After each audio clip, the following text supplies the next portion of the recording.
style natin ay Bollywood. Kaya. Siyempre, artista vibes na kayo. Yung Bollywood naman. Tsaka Miss India ako ng kinder. Ay, perfect. Ako kasi siyempre bata pa lang ako. Ay, grabe!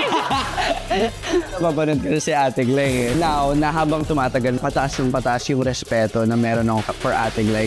Dito sa bato. Baka lumalaki na yung ulo kasi nag-back to back tayo. Baka nakakalimutan niyo si Perena yung kasama ko. Boom! Gusto ko nga ng ganun Tapos eh. may mga effect. Back. Ang iba, lagyan ito yung effects.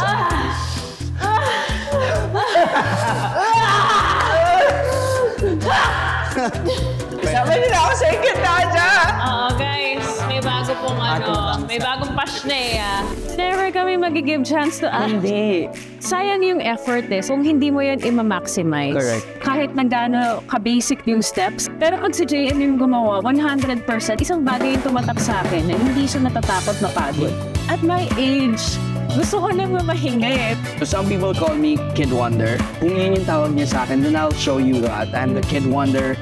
Give me everything that I'll be wonderful doing it.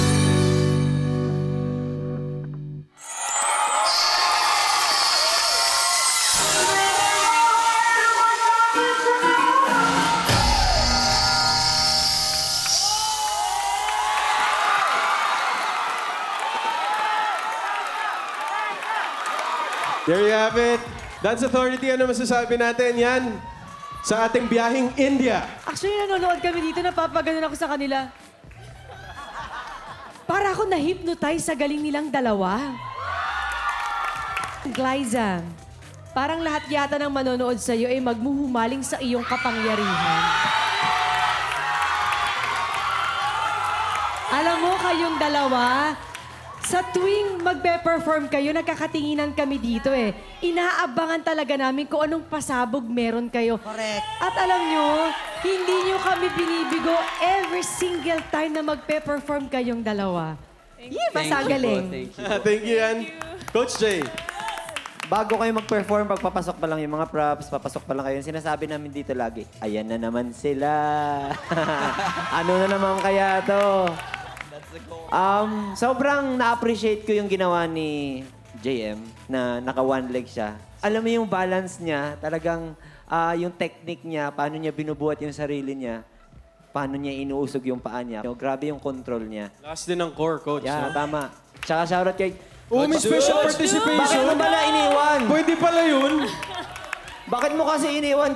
Inawakan tuloy. Ayan, ang lesson talaga dito, hindi. Ang hindi nakikinig talaga, di ba, napapahamak. Sinabi ng do not touch, touch ka dyan. Ayan tuloy. Tama. Pero ito, Glyza, lumabas ang pagkasangre mo dito, fierce na fierce ka. And ibang klase talaga tong si JM talaga. Palaban lang Ambot po, na lang sa palaban. imo talaga doon. Uy, kakapoy ko lagi sa imo. Katanawa ko nimo, kakapoy ko talaga doon. Grabe talaga.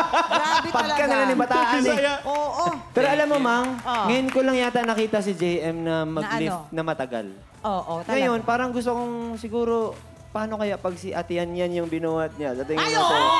Nako! Ako na magsasabi, Coach. Hindi pwede. Nakita mo ba yung damit ni Yan ngayon? Bakit hindi Siya lagi gawin natin? nagpapasama. Sus, seryoso, di ba? Siya na, patay ka, JM. Let's go!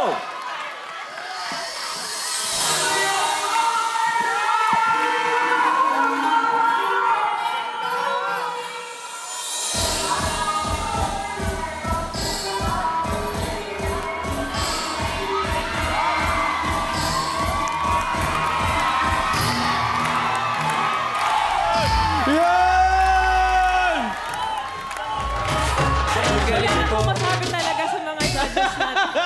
Ibang klase po talaga. Oo, yung mga dance authority nyo, baliw. Ang sa inyo. Thank you so much. Thank you, Dance Authority.